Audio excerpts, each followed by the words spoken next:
Hi, I'm Cherie, Yanek, Churchill School Librarian. I'm going to read to you today a really great biography. It's called Maya Lin, Artist Architect of Light and Lines, designer of the Vietnam Veterans Memorial. And this book is by Jeanne Walker Harvey, and it is illustrated by Phumiruk.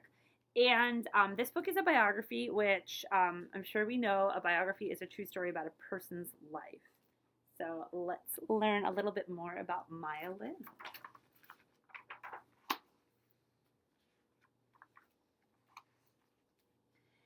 In the woods by her childhood home, Maya Lin played with her brother and explored and climbed the many rolling hills. One she named the Lizard's Back. See, that looks like the back of a lizard. On long walks alone, she searched for birds in the forest. Maya sat still as a statue, hoping to tame rabbits, raccoons, chipmunks, and squirrels. A lot going on in this pretty picture. In her house full of light and open spaces, Maya read books and played chess with her brother. And with her paper and scraps, she built tiny towns. So it looks like she took a cereal box and juice cartons and the containers, and she's making them into like a skyline of sorts. Her parents had fled China at a time when people were told what to be and how to think. Her parents never told Maya what to be or how to think. Sound like some pretty good parents. Maya grew up with art. Her father was an artist who made art with clay. Her mother was a poet who made art with words. She watched her father form a pot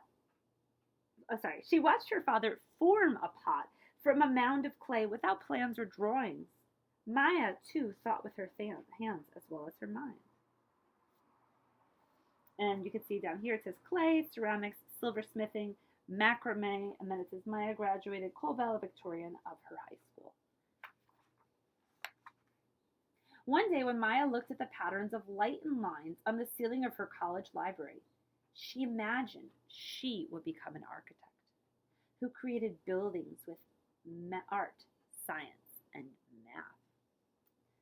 So I think a lot of times with architecture, if I'm thinking of an architect, and I'm not necessarily thinking that they're creating buildings with all of those, but they do need all of those skills, right?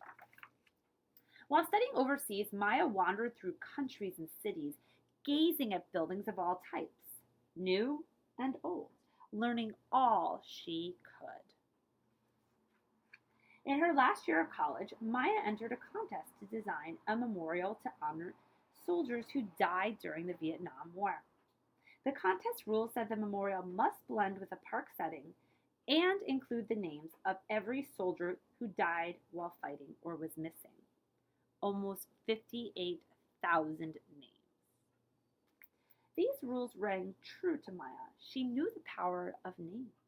Maya believed that a name could bring back all the memories of a person more than a photo of a moment in time. In the glow of the autumn sun, Maya walked across a field dotted with trees, the site of the future memorial. Through her camera's eyes, she imagined a knife slicing open the earth. Wow, what an imagination. In her mind, she saw the cut in the earth healing over time to a polished edge, covered from top to bottom with names, an edge that reflected sky and grass and the people who visited the memorial. Back at school, Maya sculpted a model with mashed potatoes, then with clay. Mashed potatoes? She sketched a soft surface of greens and blues, and before mailing her entry, she put her thoughts into an essay. She wrote that her long polished wall would be a quiet place to remember all those who died during the war. A place to be experienced by walking down, then up past names that seemed to go on forever. The contest received so many entries, enough to fill an airplane hangar. Lots of famous architects and artists entered. The names of the contestants were hidden from view. So why do you think the names of the contestants might have been hidden from view? That's a really good question. Out of the 1,421 entries, Maya's design was chosen simple, yet strong, creative and new. But when they found out Maya was the winner, The judges were shocked. She wasn't famous. She was a young woman still in school. Maya was surprised as the judges.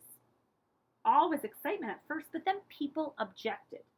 Some said her design looked like a bat, a boomerang, a black gash of shame. Not very nice. I don't think she thought that either. Their angry words stung Maya. For months, public hearings were held. Some people wanted to change the design. Maya was young, but she was brave. She didn't back down. Finally, her design was approved. Maya worked with a team of architects and engineers who devised plans to excavate the land, build the wall. The granite was cut, polished, and engraved with the soldiers' names. The earth was dug up. Maya watched the panels suspended in space, set in place. You can see right there, about to drop it. For the first time Maya visited the finished walls, she searched for the name of the father of a friend. When she touched the name, she cried, just as she knew others would. Thousands came that Veterans Day to see and touch and remember. Salutes, hands on heart, honoring, and every day since then, visitors have done the same. The Vietnam Veterans Memorial was the first of Maya's many works of art and architecture, memorials and sculptures, structures and spaces, inside and out. Each piece is different, but all share Maya's vision. She wants people to be a part of her art. Look, touch, read, walk around, sit by, think about. So instead of just looking at a piece of art, she wants you to be part of the art. It's a pretty neat idea. And just like when she was a child who named a hill the lizard's back, Maya names her projects often words from nature. Names such as Sounding Stones, Topo, The Wayfield, 10 Degrees North, Reading a Garden. So you can see kind of just some of these images from that. And after naming a piece the final step in shaping her artwork, Maya Lin, the artist-architect, is ready to dream the dream, think again, and create something new. So I'm just going to read this author's note, some of it to you, so you get a sense of a little bit of who Maya Lin is. The author's note is typically written to give you more information about what happens in a book, especially when it's a true story. And so the author says, when I was a senior in college in 1981, I was thrilled to learn that another senior in college, 21-year-old Maya Lin at Yale University, had won the national contest with her stunning design for the Vietnam Veterans Memorial in Washington, D.C. I closely followed the news of the governmental hearings and challenges to her simple yet powerful design. Maya explained that the monument should not be what people thought of the Vietnam War, a controversial conflict in which the United States backed South Vietnam against communist North Vietnam. Instead, she wanted the piece to be honest about the loss of lives in war and to honor the sacrifices of all who served. The concept of time was reflected by the physical placement of the names on the wall and the wall itself in Constitution Gardens on the National Mall. Was an important aspect of Maya's design. She insisted that the names be listed not alphabetically, but chronologically by casualty date or date deemed missing during Vietnam War from 1959 to 1975. The names began in the middle of the memorial and loop back, creating a circle of time or a sense of closure. And the tips of the wall point to the Lincoln Memorial and the Washington Monument to connect the Vietnam Veterans Memorial with the nation's past. Famous throughout the world, Maya has authored books about her work and received many awards. In 2005, she was inducted into the National Women's Hall of Fame. In 2009, Maya was awarded the National Medal of Arts. She views herself as an artist-architect and has designed numerous site-specific installations, buildings, memorials, and sculptures.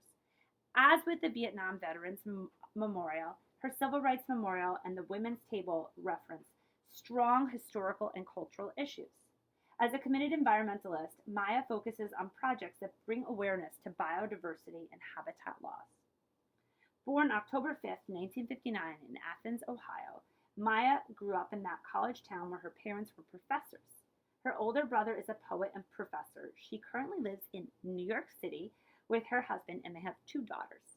To learn more about Maya Lin, you can go to Maya's studio website, which is mayalin.com. So I hope you found this really inspirational. One of the reasons I love this is that a lot of times people seem to think that young people aren't capable of truly astonishing, amazing feats. And Myelin proves that she is a phenomenal architect and a force to be reckoned with. Thanks, and I hope you enjoyed.